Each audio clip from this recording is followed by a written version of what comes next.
I'm assuming that's coming back. Man, you already know. Friday Night Flights. I do. You told me earlier. I put it on the calendar. This week, we welcome back Ray Stout to discuss Illinois Craft Beer Week 2025. This is episode 162 of The Malting Hour. What's the haps on the hops? Got yeast and speeds. This the Malting Hour where we talk about our drink and tell you what we think every other week.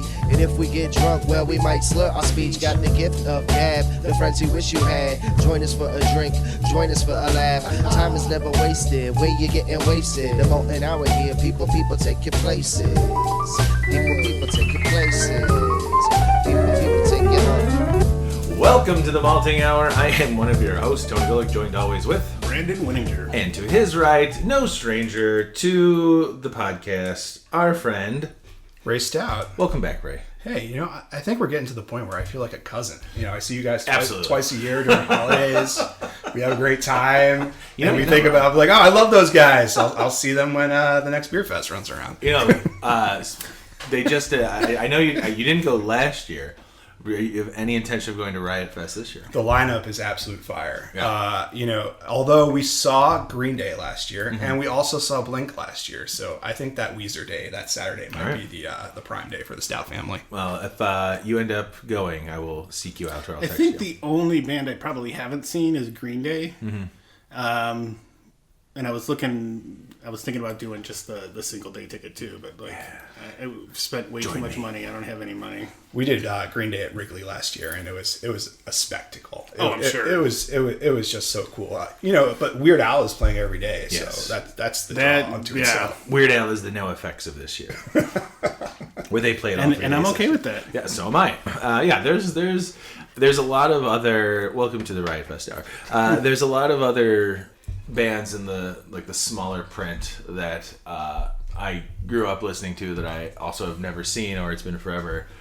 I mean, Chicago's Screeching Weasel is playing, and they're playing my favorite album from them, My Brain Hurts, so I'm really excited about that. Bad Religion's playing Suffer. So there's a bunch of bands I want to see. The Tossers are going to be there too. Are they? Yeah. Are they on the list? I don't know, but they shared the list and said we're going to be there, and I don't know if they said what day, but I was like, man, I love the Tossers. I know Dropkick Murphys are there. They are. Yeah. I'm excited to see them. Me too. But yeah, there's plenty to go and see. So I will, I'll find you. That's the only other time other than a beer fest, and I think that I would see you. I'll tell you, much like Riot Fest, craft breweries, sometimes the headliners are awesome, but it's those people who are down the list really, really rock it. I like the way you just kind of reeled that in. That was nice. Making a nice I'm on the clock. Yeah, my thing was just to tell Tony to shut the fuck up. Yeah, normally that's what it takes. Let's move this along. Or I open up the thing of cheese balls and eat more, and it's like, continue talking, right? Tony can't talk with cheese balls in his mouth. Challenge accepted. Well, Ray, it's that time of year, and we asked you to come back because it's time for Beer Under Glass again. Super exciting, guys. So Craft Beer Week returns to Illinois, and so kicking off May 9th for a week full of fun and extravagant festivals and releases and collaborations, and Beer Under Glass coming back on the 9th, and we're super excited. I think we've said it maybe every year that kind of marks the beginning of summer for us, because that's when the weather starts kind of shifting. Like, it's, I don't know, I've come to look forward to it. It's like the first nice day I normally take off when it comes to work, or I take leave early, and it's like, ooh, great, can't wait to go. Yeah, my world's changed. It used to be that, but now that the kid's in school, it's like, all right, whenever you're done, dude, gotta get through that kindergarten. Sometimes it's good to be me. And I'll tell you, speaking of good days, we're excited that it's back outside. Yeah. And so, we were at the Union Station for the past couple years. Great venue. But you're in a train station, and it gets congested and it gets loud. And so we've been looking for another opportunity to dip our toe back into the beautiful May weather. And, we found a really great home at the rooftop of the Harris Theater overlooking Millennium Park. You can't think of a better location. No, it's pretty badass. I don't have any questions. Why don't you just talk this whole time? I was really about to be like, so it looks like we've moved. So I was going to say, did you guys know that last year that you were going to start looking, or is it something that kind of came up like, upon further review, maybe we should start? We always keep our eye on the horizon, right? And I think more importantly, we listen to the people who attend the fest. Mm-hmm. And so, what we heard from a lot of our attendees is that, hey, we really missed the outside area, and also we need more bathrooms. Sure. So, the rooftop of the Harris Theater. Off the top of a building. Yeah, that's right. That's how you get not invited back. That's the competition we're standing up. Yes. And so, we're stoked for a new location and a fresh start and some beautiful weather. Yeah, I'm hoping that the weather is cooperative. It seems like, knock on wood. That's okay to knock on wood. I think we can pick that up on the mic this time. So tell us a little bit about this space. I don't really know anything about it. I know where it is. Yeah. That's about all I know. Yeah, so it's a beautiful spot, and so you go upstairs above the Harris Theater. We'll have the entryways, but there is a large tent, kind of big enough for 1,000 people under the tent, but also there's a massive green space around it. So the vision for this festival is kind of like in the tent, out the tent, kind of hanging out in the park vibe. Mm-hmm. And we're capping tickets at 1,100 attendees, and we're actually only 200 tickets away from that. So people are pretty stoked. That's a lot of people on a roof. Yeah, it's a lot of people on a roof. It's rated for that. They promised us, and so we're excited to kind of use the space to the best of its abilities and really give people an experience that you don't necessarily really find anywhere else. Our FOBAB, we have an outside component, but it's mostly inside. It's also November, bundle up. Yeah. But this is an opportunity for our brewers to bring some of the most coveted beer from across the state, and and show them to consumers who are excited to kick off Craft Beer Week.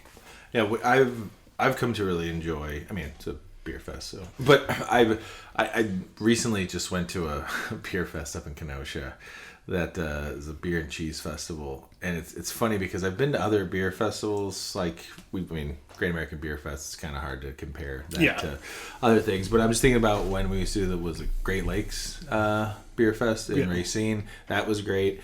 There's just something about the Chicago or Illinois Beer Fest that maybe it's just because I feel like I'm at home. That probably has a lot to do with it. I feel a little bit more comfortable, like in my element. But I do, I always feel comfortable and welcome. I don't feel like, oh, hey, there's all these people. I don't know. Maybe it's just because I think it's also you don't. I think for we go to a lot of, not every beer fest, but we get around, and when it's in Chicago, I think when it's in Chicago, I feel less pressure to stay for the entire thing.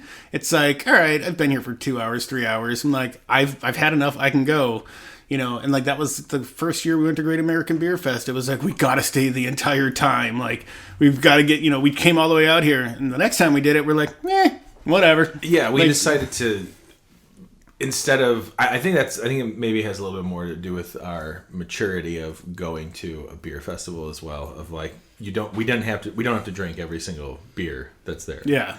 No, we might in a shorter amount of time, but I think you're right about that. Well, I mean, at Union Station, we were literally timing like the 7:30 train and like grabbing our beers, drinking. It's like, all right, somebody's offering us cans. All right, we'll take a can on the train. Like, we're just like booked to the train, and then, but I mean, that was perfect. I mean, that was a sweet spot, just because obviously we were convenient to that train. Obviously, that wasn't the same for everybody, but I do know a lot of people came in that way.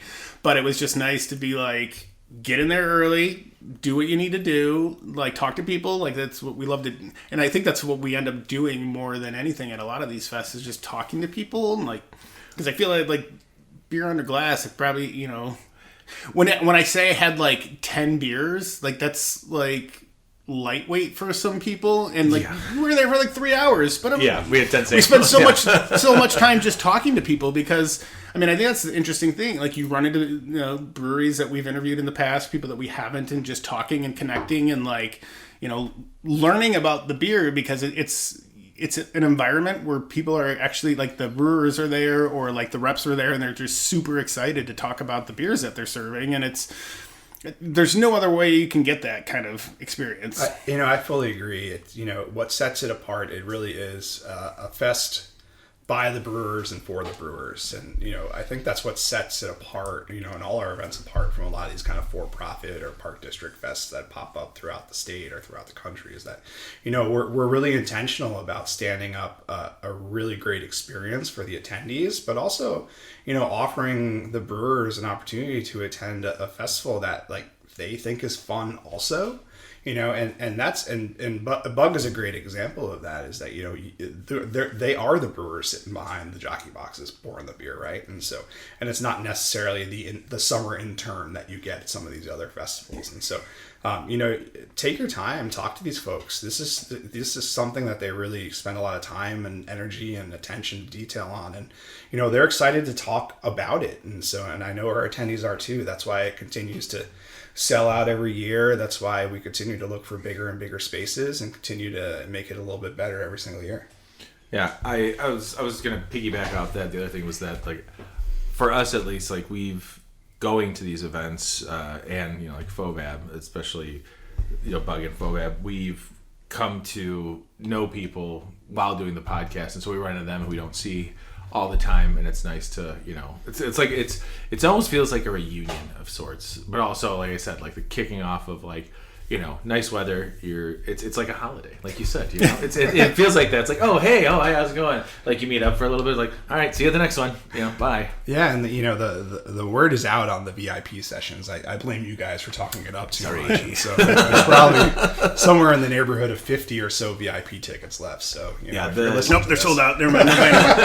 No, in all honesty, the VIP stuff is awesome. It is nice to have that bit of extra time, especially if there are specific beers that you want to try or a specific brewery that you want to visit that draws a large crowd that maybe you haven't tried something from or haven't tried something from them lately. Yeah, I think it's a huge benefit to get there a little early. And I'll tell you, we haven't seen the beer list yet, but from the brewers I talked to, people are bringing some heat.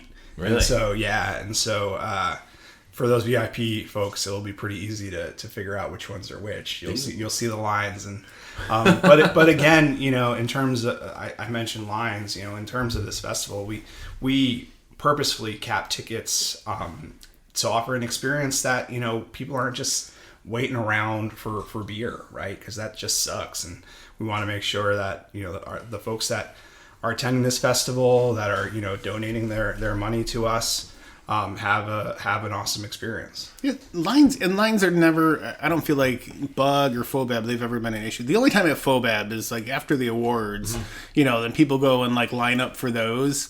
But I sit back and I laugh, and I was like, I had that during the VIP hour. You fools! You stupid bastards! Should have paid the extra money. And I'll tell you that, especially at FOBAB, we know a little bit in advance who's going to win, so we're already rejiggering volunteers to have more hands pouring that beer when it wins awards. So we've done this a couple times, and so we're ready. Yeah, and I got to give a shout out to Katie Carrier, who's my associate director, who is the Beer Fest queen, who really is kind of the driver behind a lot of our events. I get to do the shiny podcast stuff and the legislation, and she is in the trenches, really kind of working out logistics. The first time I've ever heard anyone say the legislation was the shiny stuff. I live in that world, and I'm I don't know about that. No, it's that's always rough. I'm getting dull-eyed and jaded from the amount of time I'm spending in Springfield, but Katie does an awesome job, and just even what goes into a beer festival, right? Because I don't think everybody even understands how much logistics go into this. Oh yeah, going to Union Station, one of the biggest problems we ran into is we were unloading brewers on Jackson. And trying to get kegs out of cars, getting run over by bicycles and cars whizzing by. And so, even the location and everything that goes into it needs to be such a well orchestrated machine. And, the rooftop of the Harris Theater just offers such a perfect environment for everything. Before we keep talking, Ray, you brought a beer. What is it that we are drinking right now? So I'll tell you, I had a well orchestrated 4-pack of beers from kind of all over the state of Illinois. I even had the new Wrexham lager from Distill ready to go, which they're brewing now. But I left it at home. And so, luckily... I thought about you guys, and I was like, you know what? No, I don't deserve it. I forgot it. So you are treating us like that. I was rushing to get here because I was so excited, and I left it in the refrigerator. I'll allow it. And then my wife called me and said, hey, you left your beer here. And so, luckily, we have 300 breweries in the state of Illinois. I wasn't very far from Hop District Brewing in LaGrange Park. They are an awesome small brewery with no distribution at this point, actually looking to open a second location in Brookfield to start their distribution engine. And so they're a great story of a growing brewery. And so this is Rebello. This is their Italian Pilsner. It's in a crowler, fresh off the line. I think it's the most recent beer that they've released, and 5.3, and very delicious. I went through that really quick. Mm-hmm. It's a good first beer. Yeah, absolutely. It's funny because my first sip of this, I wasn't sure what it was. I'm dumb I'm not that great when it comes to guessing beers, as people may know listening to this podcast. Me trying to figure out styles and stuff sometimes. Sometimes my hand needs to be held. But I was like, oh, what is this? And I was like, oh, it's kind of bitter. Oh, it must be like. My brain was like, oh, because of bitterness. I've been drinking a lot of IPAs. So my brain was like, oh, bitterness, IPA. And I was like, that's not an IPA. Like, I'm literally having this internal dialogue while we're all talking. And hearing Italian Pilsner, I was like, that makes way more sense. Because it has that type of like noble hop presence that's not found in IPAs. Yeah, no. And, often, I should say. They're a great Class 3 brewery. A Class 3 brewery is able to sell wine and spirits, and so they've just started into that foyer.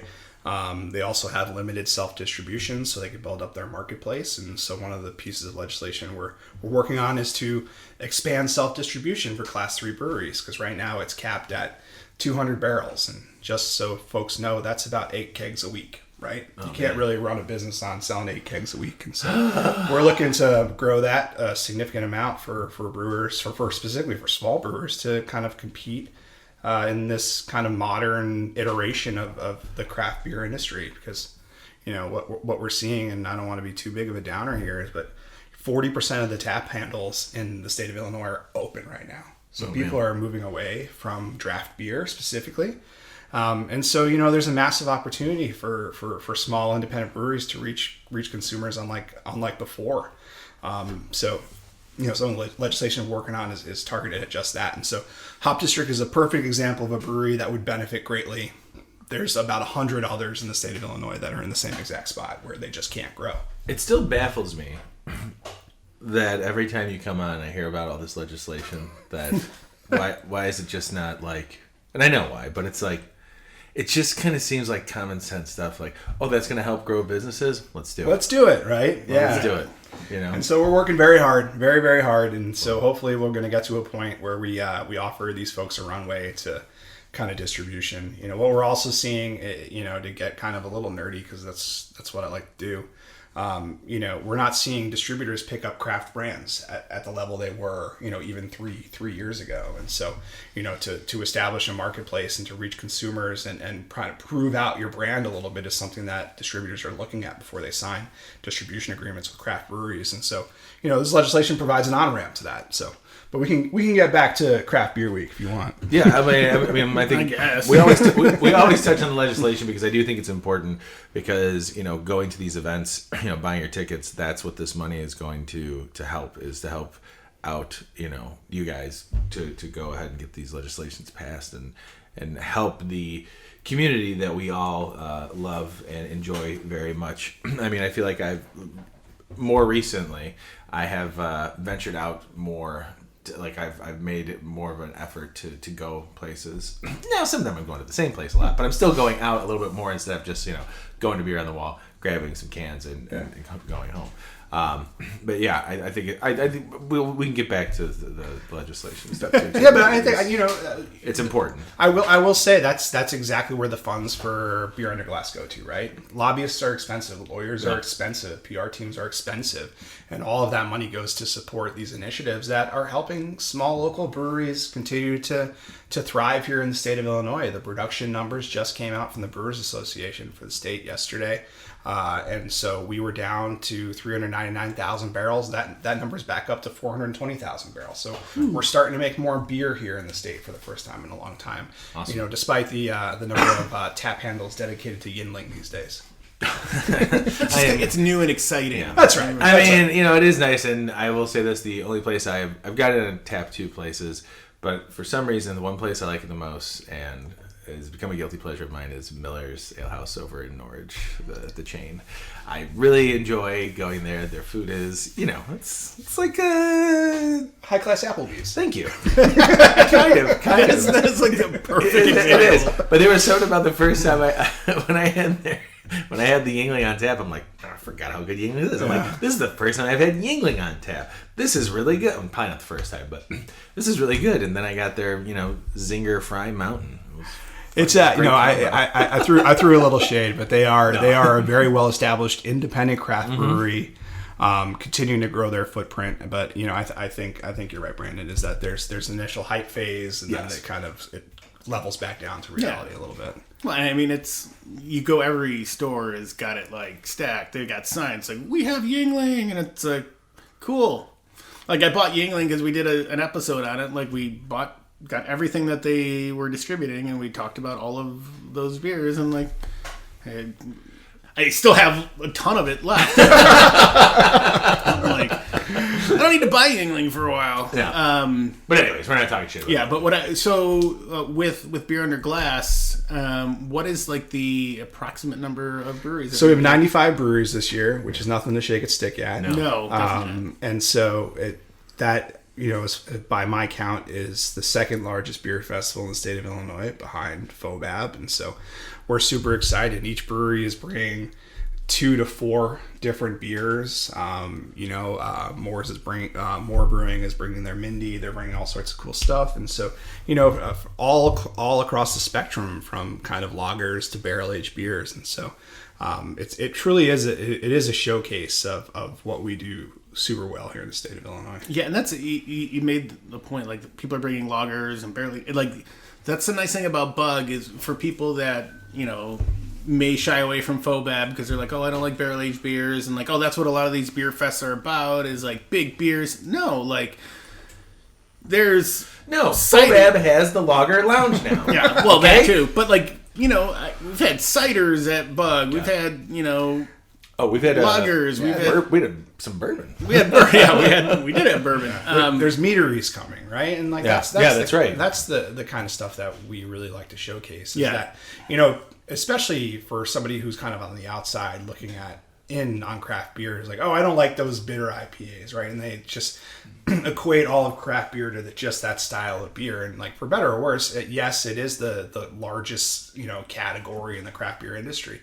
But you know, in the state of Illinois, we are making kick-ass lagers. In the state of Illinois, we are making really awesome West Coast IPAs and Pilsners and, you know, kind of everything under the sun, you know, both in nouveau and traditional styles. And, you know, Bug is really a showcase of all of that.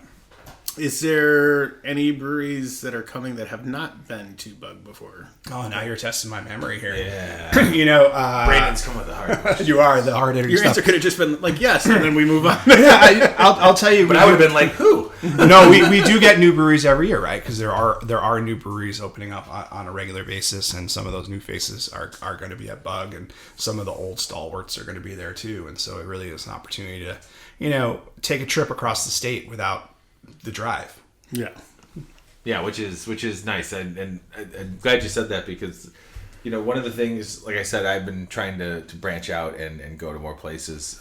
What I'd like to do this summer, what I'm planning on doing, is like on weekends, kind of maybe just taking like a weekend trip and go someplace, but it's brewery specific, and obviously I'm going to stay there. Yeah, I'm going because I do want to try like. You can't stay at the brewery, dude. Oh no, no shit. No, but staying whatever in city or town or whatever. And kind of, you know, this is kind of what I'm going to use Bug for, is, let me check out some places maybe that I'm interested, and if they're there, get a chance to try their beers first, and before I go to the facility and try a whole bunch of other stuff and see what's going on in the town. That's why I really do love Bug, because that's exactly what it spurs, right? Is that exploration. And so also kicking off Craft Beer Week, we were bringing our passport back, and so that's an awesome opportunity to go get some passports. Go crazy in the passport this year. Get your passport on. And so those would be available to pick up at about 200 breweries across the state. Those go super fast. And so if folks are interested in getting a passport, go those first couple of days, or else they're going to be gone. And take them around the state with you, collect stamps. And, obviously we do gift cards with it and everything like that. But, it's more about the experience. Yeah. And it's more about exploring and go out to the Quad Cities, right? And hit up 4 or 5 breweries. Drive Route 66 and hit up 30 breweries, right? Like, that's the kind of stuff that we're trying to incentivize. Obviously not the driving and drinking, but get a designated driver. I hit 30 breweries in one day. Or go down to Bloomington. There's like 7 in Bloomington normal, right? Yeah. And so you could spend a day down there and spend the night and get yourself some Rex and Lager at Distill. Hey, Bring it back up again. Yeah, I mean, that's kind of the idea of what I had like in mind of doing that type of trip, was go check out a handful of breweries, stay the night there, and even on my way back, like maybe take a different route to come back home and stop at one. Yeah. I mean, even downstate, right? Like Scratch Brewing is definitely a pilgrimage for people who are into the beer scene. Or drive over towards St. Louis. There's 5 or 6 breweries like right there. That are doing really awesome stuff, and it's such a cool community that you'll really find kind of a welcoming home in virtually every one of these places you'll stop at. Absolutely, and I think it's something we've always stressed about, especially the local beer community here in Chicago, is that a lot of it feels very just friendly and welcoming. Yeah, no, I would say both the consumers, but also within the community itself. It's definitely one that is overly supportive of each other. It's definitely one that people really are looking at it as a rising tide raises all ships, right? And so that's one thing that I've been lucky with our guild, is that there's such strong buy-in from our members on our legislative work, but also our promotional work, our events. We have some good events coming up this summer that it's just super cool. We're definitely excited. I always look forward to Craft Beer Week here. Brandon, what about that time there? It's time for a break. Fucking knew it, man. My internal clock told me so. We'll be right back. And we're back. Welcome back, everybody. We're here joined again with Ray Stout. We are talking about beer under glass in Illinois Craft Beer Week. We've covered a lot of beer under... Well, actually, hold on. Hold the phone. Brandon, what are we drinking? I don't have a phone. Dude, what are we drinking? I forgot. We are brought beer drinking too. Akari Shogun. It's a hoppy wheat beer from our friends at Acre Brewing. So I think this is fairly new. I think it was just released, if maybe not last week, this week. It's very, I haven't had a hoppy wheat beer in a long time, and wheat beers were one of the first that we were just talking during the break. We were talking about home brewing, and wheat beers were like the first styles that I would brew because I felt like it was very easy to do. It's got a very almost a simple recipe to follow, and wheat beers, are I mean, I think of like 312, here in Chicago. That was, one of the first wheat beers that I probably ever had. And so having that in mind, I was like, oh, I want to make something like this, something that's light drinking, but there's a nice body to it because wheat, provides a little bit more body to a beer. And so a hoppy wheat to me was interesting because I was staying away from IPAs for this episode because of the dank episode that we did, the day first start. I needed a break, and that was the last time I had IPAs, and then had a miss on that one real bad. We don't need to bring it back up. I think mainly because oh no, that's not them. Never mind. But yeah, I went for this one. I also like their can design is very cool. What are you guys thinking of this as a hoppy wheat beer? Interesting. I know. Is this new? I feel like I've had this before. No. I meant just like it was just released as this. I don't think it's a new beer. No. Yeah, I think the can on date was April 8th on the bottom. But yeah, pretty fresh. I mean, this is one I've had. I know I've had in the past, and I love that, like the wheat body, like it's super smooth. is slightly bitter. And then you get that sweetness that comes through too. Like, I mean, wheat beers in general, again, I think even before I got into craft beer, it was like, you know, the German wheat beers or whatever, like stuff like that I would get into. Or it's like, is Blue Moon a wheat beer? Is that, I think that was one too. That was my first one for sure. Yeah. You know, so it was like, that was like my entrance into getting away from like the Bud and the, you know, Miller Lite that my dad always drank. You know, then I had Blue Moon. I was like, whoa! I was like, people put orange in beers, and I'm like, and then I remember going to like, there used to be a bar in Lincoln Square called Hooten Bar, and it was this just old school German bar, and like I had a Julius Ector, and they put a orange in that. I'm like, this is a million times better than Blue Moon. I'm like, this is amazing, but I like the hoppy aspect to it because it's, you know, it's lighter. It's not like a punch in the face like you know, some IPAs. Yeah, really well balanced and, you know, fun to drink. Yeah. I'm going to throw out there real quick before I get to you, Ray, is that the last time I had this was in a big old bomber in 2016. Wow, that's a throwback. Yeah, so that's kind of It's been around for a while. Yeah, it's definitely has. I'll tell you, this is the kind of beer you could drink a million of. Yeah. You know, it's super smooth, very easy drinking. The team at Half Acre is continuing to kind of go above and beyond. You know, and they're really showing, you know, what a craft brewery can grow into, right? And still kind of keep its local heart. Mm-hmm. And you know, I've been so impressed with them as an organization. You know, both the kind of their environmental commitments and their social responsibility commitments, but also, you know, the fact that they continue to make awesome beer and they continue to be involved in the guild in so many different ways. So cheers to Half Acre for sure. I think the last time you were on, we had, is that when I had a turtle beer? Yeah, the turtle beer. Oh, That's yeah. right. That's right. Oh, like that's a little tradition now. When you come on, I guess I have to have a Half Acre beer. Yeah, I was just going to say that, you know, Half Acre does continually make fantastic beer. And each time something new from them comes out, or not necessarily new, but as they're, you know, that time of year or a certain beer comes out, I tend to grab it. I think when they just recently had released Beer Hates Astronauts, I get that every year. You know, I get one can of that at least, or a 4-pack. And some of their leadership team, you know, still with Half Acre, but also spun off and created Suncatcher Brewing, which is one of the newest breweries in Chicago. And, you know, talk about nice weather. They probably have one of the best patios I've seen in the Chicagoland area. Gotta go. Get ready. I gotta go. So speaking of new breweries, we were talking, before I interrupted myself, we had talked about beer under glass. Let's get a little bit into Illinois Craft Beer Week a little bit more. Maybe like what else is, you know, things that are planned. We talked about the passport, things like that. Yeah, so we have the passport program coming back, kicking off Craft Beer Week. You know, this year we also have Pint Day. This year's pint class created by Matt Panetti, who does a lot of art for various breweries. Probably the most notably, he does a lot of the art at Skeleton Key Brewing. But so that's the vibe. But we really had him do this really, really cool kind of neon inspired glass that's going to be available. We're going to have it at Bug, so you could purchase it at Bug. But you know, there's going to be breweries across the state that have it as well. So go seek it out. It's a pretty cool kind of 17-ounce cooler glass, and you know, doing kind of neon inspired Illinois graffiti. I dig it a lot. I think it's my favorite one so far. I think that I use, because I have a bunch of beer glasses, like we probably do. The three of us probably have more beer glasses than we like to admit. Even getting rid of some, I'm still like, God, I still have so many glasses. So many.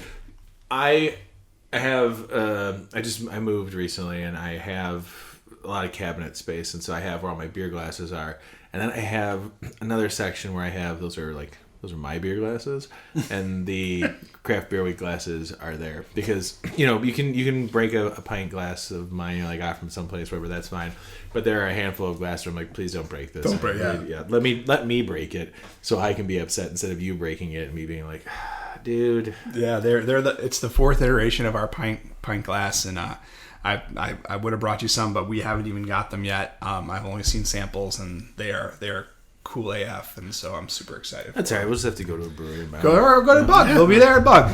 Come find me. I know a guy. Ooh, cool. But also, you know, during Craft Beer Week, you know, the idea around Craft Beer Week this year is like, how do you make Craft Beer Week fun, right? And so I've heard from, you know, different kind of, you know, beer personalities in different states. And the kind of question is like, are craft beer weeks still worth it? Right. And, my response to that is heck yes, because, it's not necessarily, about, getting beer that you can't get, because craft beer is just so widely distributed now. But it really is an intentional time where we could kind of celebrate this industry, right? Celebrate the fact that, we have this thing in Illinois that supports 16,000 jobs, that is making award-winning beer, that virtually in every town across and city across the state, right? And it really is a celebration. And, this year, the theme that we're working on is Craft Beer Week is for everybody, right? It's not just a celebration of breweries. It's a celebration of our retail partners. And so we're seeing more and more retailers kind of plan craft beer weeks, our craft beer week events. I'm actually working with multiple destination bureaus and tourism bureaus to kind of hold up their ale trails and their events during craft beer week, because it really is a statewide party. And we want to get back to that, and people always remind me, oh, when are we going to do dodgeball at Goose Island again? Like the heyday of was Chicago Craft Beer Week then. And, it's just grown so far. And so I recently was talking to Mike Palin at Microphone Brewing, and he's interested in kind of standing up a little bit of a committee to kind of, reinvigorate some of the kind of the activations around Craft Beer Week that, we lost during COVID that never really made it back. Sure. And so, that's what I'm most excited for this year. That's awesome to hear, because little things like that, I think, depending on where you live, whether you decide to travel a little further, go to maybe a brewery you haven't been to, if, the breweries in your neighborhood or, within your area where you live, so to speak, if something's going on, you're probably more apt to go out and do it if you're already there anyways. But it makes it more of like, oh, remember when they did that last year, during Craft Beer Week? That was great. Look forward to, going to that type of event again, or maybe finding a place that's, find out what other breweries are doing, other places have planned for it. Yeah, and, and social media is where a lot of that information is being shared right now. So, go out and follow your favorite breweries on social media, or follow all breweries on social media. Follow the Guild on social media, because we're going to be reposting, all the events that are going on, in addition to some of the cool stuff that we're doing. So, the idea is just to spread the word far and wide, and just have people kind of get out there and get to their tap rooms. You say this is the kickoff to summer, so let's party, man. Absolutely. I can't wait. I'm so excited. Well, that being said, too, so, with Craft Beer Week, I know there's other events that kind of come up during the summer.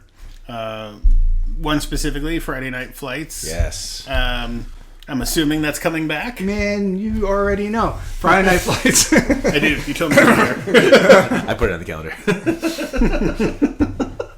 Friday Night Flights is coming back to Gallagher Way. That's awesome. Real quick, I had so much fun last year going. We went together, Brandon. You and I. I was there. I was there, but yeah, that was so much fun. And anybody who has a chance to go and do it, go and do it. I'll tell you. So, why I really love Friday Night Flights. First of all, it's in Gallagher Way at like the foot of Wrigley Field, right? So you can't get a more iconic setting. We intentionally do 2 sessions, so it's so you have plenty of room to space out. We have 36 breweries. We keep the tickets cheap. The tickets are only $30 to get in there. Yeah, that's great. And you get an opportunity to hang out in the summer. We always have a DJ, and so it's coming back on June 6th this year. So Friday, June 6th. So mark your calendars. Tickets are going to go on sale right after Bug. Sweet. And so let's get through Bug, then we'll move to Friday Night Flights. Yeah. But we had 1,400 people come through last year, and that's nothing to shake a stick at. And why breweries love Friday Night Flights and why I love Friday Night Flights is that it's that Wrigleyville crowd, which isn't necessarily kind of your hardcore craft beer enthusiast, right? It's generally younger, more nightlife oriented people that may be like taking their first deviation into craft beer. Like, I'm sure they've had IPAs before, but trying new styles and hanging out in Wrigleyville, it's such a cool event, and there's nothing really else like that. Do you guys look at, this is, my wife's in my head now because she does like survey research. Get out. But do you guys look at like demographics of like the folks that are coming in? Yeah. And I'm specifically asking like Friday Night Flights.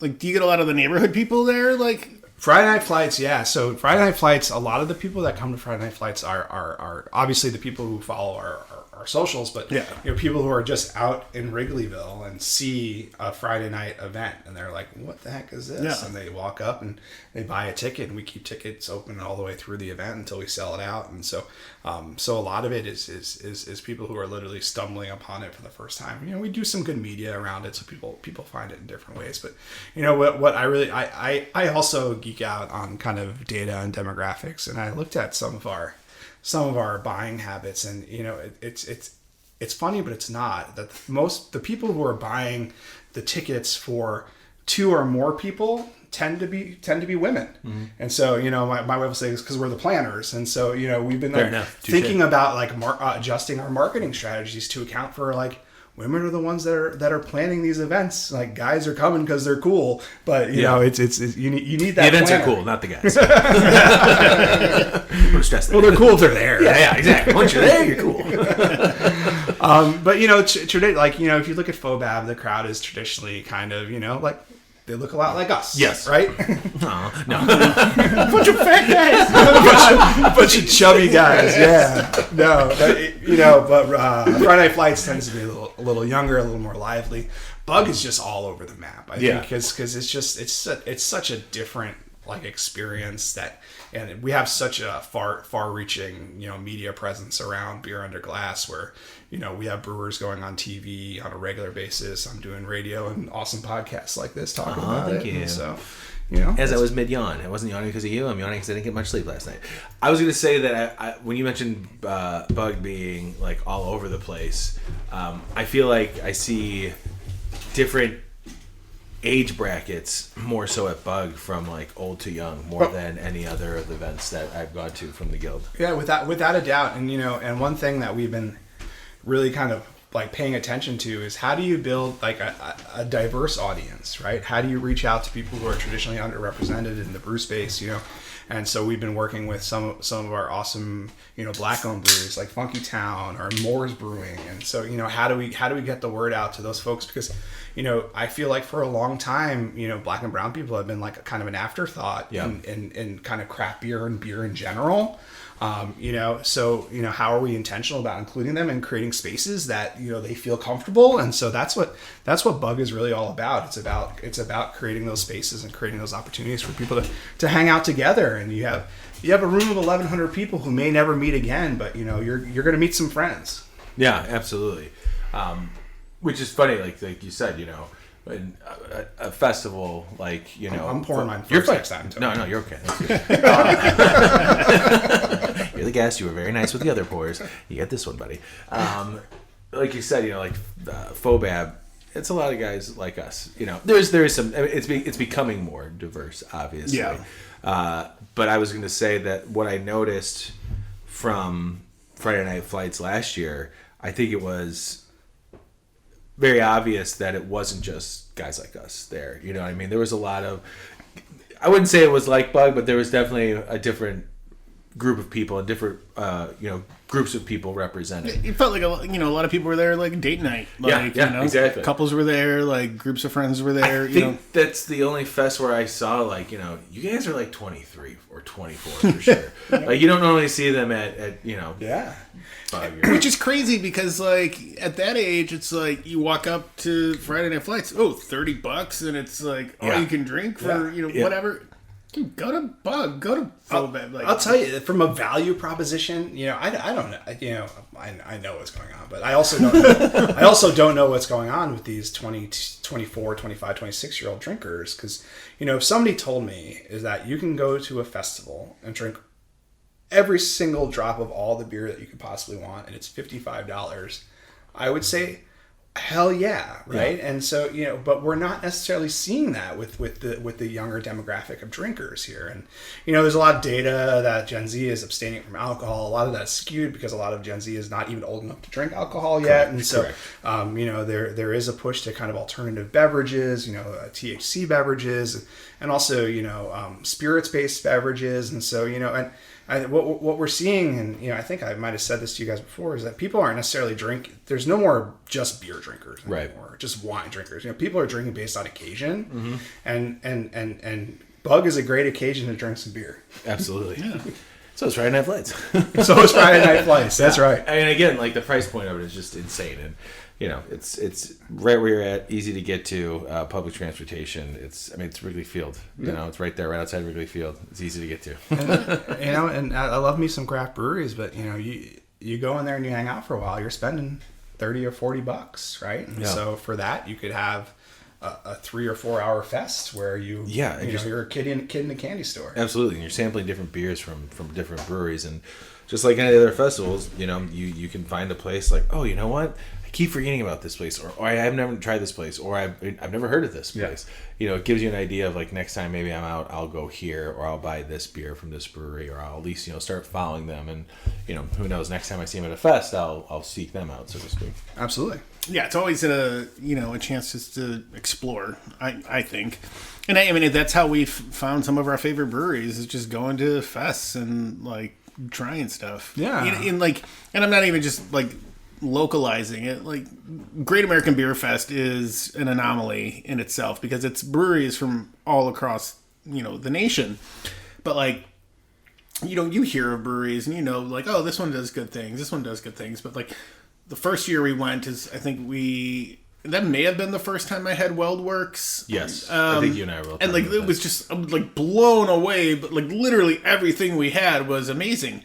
We went back this last time and it was like, I had a great beer there, and then I had another one. And I was just like, not as great. Yeah, it's not even not a knock to them, yeah. but it was just like the flavor didn't do it for me. But like, what they had that first time, like, everything was just knocked out of the park.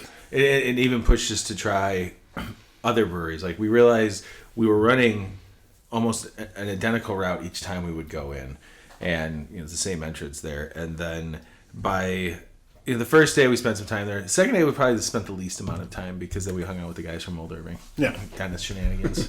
And then Sunday after the awards, the original plan was, all right, we're just gonna have a couple and then we're gonna go, which turned into, that was the day we drank a lot. Yeah. I'm only having a couple is always kind of a code word for we're about to tie one on. And that's the thing. Like, I honestly, like, we had dinner reservations that night, and we still went. Yeah, we still went. Had old fashions there. That was great. I'm sure they were very excited to see you guys. Oh no! Like, so at first I thought, I'm like, oh, we look like, because we went back to the hotel, we slept for a little while, and then we went to dinner, and then we were just wearing our shitty clothes because it's the oldest steakhouse in Denver, the Buckhorn Exchange. Yeah, sure. Yeah. So we strolled in there, and it was kind of dead when we got in there. So we sat down. We got there at the right time, and then like it filled up, and it was like families and stuff like that. And I'm like, all right, I don't feel so bad because there's kids throwing shit on the wall. So I was like, yeah, all right, we're good. He had to yell at me for not throwing stuff at the stuffed bears.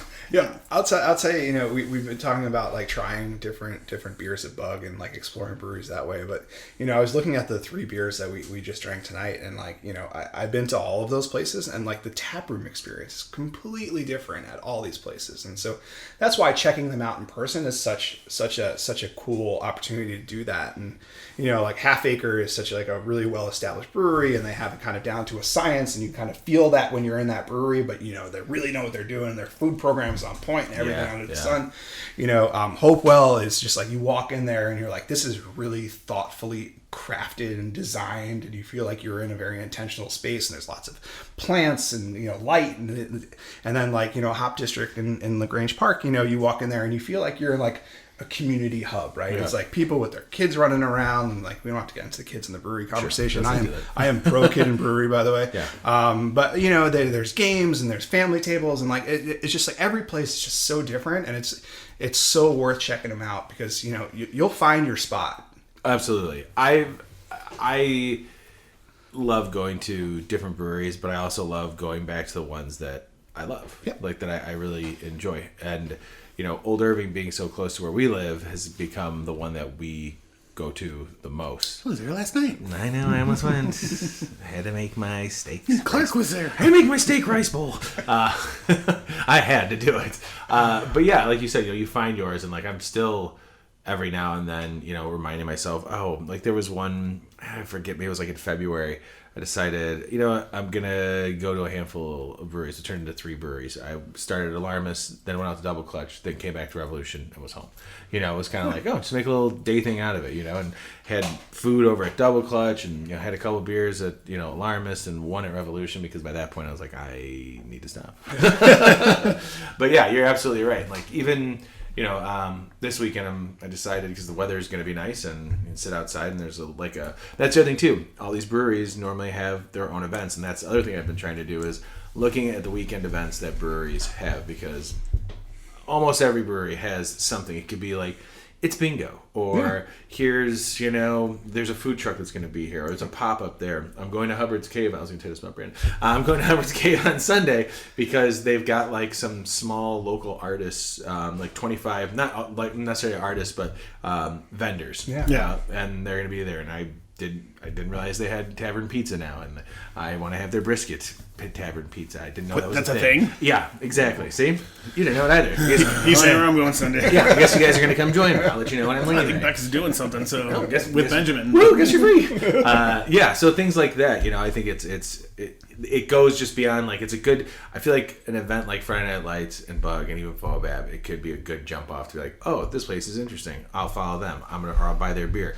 Now I'm gonna go to their tap room. Oh, they have things that go on. Yeah. Oh, all these things are great. Oh, this is, you know, it just kind of builds and builds, and you find out you're a part of this, you know, community that you just discovered. You know, we're at a place where it's not enough just to make good beer. Right, and I say this all the time, and I probably said it on this podcast, but it's good beer and right, and so it's good beer and, you know, a cocktail menu, or good beer and awesome food, or good beer and awesome environment, or good beer and, you know, music bingo, right, or something like that. You know, a bunch of breweries out in the western suburbs put for the Masters put together kind of a 9-hole mini golf crawl. That's awesome, right? And like that's the kind of stuff that I think is just so cool and innovative. Should have known about that this industry is doing. I wish they did it during Craft Beer Week, but hopefully they do it again. You know, and so that's the kind of stuff that like it's getting people interested and into the tap rooms and experiencing, you know, these really kind of tactile opportunities to see where this product is made and meet the people who are making it. And you know, enjoy really world-class beer, and you know, maybe get a smash burger made by a local restaurant or a pop-up. The best part is bringing some beer home for the next day or maybe that night. Yeah, no, definitely bring home beer, and you know, and you know, even if you're not buying beer to go from breweries, buy them from your local retailers, right? This industry, these small businesses are not decorations, right? And the moment that we take the craft beer industry for granted in the state of Illinois and are not intentional about supporting it, that's the moment where we see breweries close. And, you know, we've seen breweries close in this state. Yeah. You know, we've seen breweries open, we've seen second locations open, but, you know, this is nothing unique to Illinois. The Brewers Association announced this is the first time, and I think over the past 20 years, that there's fewer breweries operating in the country than when the year started. And you know, in Illinois, that we started with about 305, we're down to about 301, right? And so we've seen some breweries close. We have some breweries in planning, but you know, when people are making their buying decisions, you know, I'm a broken record on this, but you need to support local. Yeah, you know, absolutely. A lot of the stuff that I do get when I go to Beer on the Wall, I focus on all the local stuff. It's just places maybe I can't get to, or, you know, like I said, I'm trying something new for the first time. Also, I am holding this can in my hand from Hopewell. It is Sharp, their Japanese-style dry lager. And I bought this, well, I saw it on Beer on the Wall's website when I was looking for beers I wanted to get for this episode. And obviously, the can design reminds, I think, all of us of the old VHS cassette. Oh, definitely. 100%. That's what they were going for. And it is so awesome. And to top it off, this beer is fucking delicious. Yeah, it was really good. I really, really, really, really like this. Like, I want to go and get another 4-pack. Or get a 4-pack of this. Yeah. No, it's fantastic beer. I'm glad you grabbed it. It's super clear, and it's just, this is... Man, this, I'm not, you know, again, I'm like, you know, sometimes we do comparisons, you know, we like to rate things on here. I will say this is my favorite beer of the night. I'll tell you, it is one that holds up to food very, very well. I was saying before we started, I had it at Sunwa Barbecue with some Peking duck, and it was just, it cut right through the fat, and it was just like phenomenal. And some beers are are just like wines are better with food, and this is a great beer, but I would say this one is even better with, you know, some greasy Chinese food. I'm upset it's late as it is because there's nowhere I can go to get this right now if I wanted more. But it's probably a good thing that I don't have any more at home, because I'd probably go home and be like, I have a couple more. Yeah, it's light enough for a Thursday or whatever day this airs. That's true. Monday, whatever. You know what? And that's the thing. Like, this is a 5% beer, and it does. I mean, this. I don't say it's not definitely not a light beer, but to me, it feels like this could easily be like, you know, a 4. Yeah, no, I mean, it felt crisp, refreshing. Yeah. You know, the hoppiness on it was like on point, like not overly hoppy, and it does have that. Like, it's subtly sweet, but it hit that dry note too. So it's a good beer, man. I think it's my first time having it. I enjoyed it. I would have loved this with my meatball sandwich that I made tonight for dinner. Perfect for that. Absolutely. Good job, Hopewell team. Hey, thanks, Hopewell. Keep making good beers. Is there any other things you wanted to hit on? I mean, I know we've talked a little. We did a little bit of legislations. We did some legislation. We talked a little bit about summer activities. You know, one thing I didn't mention.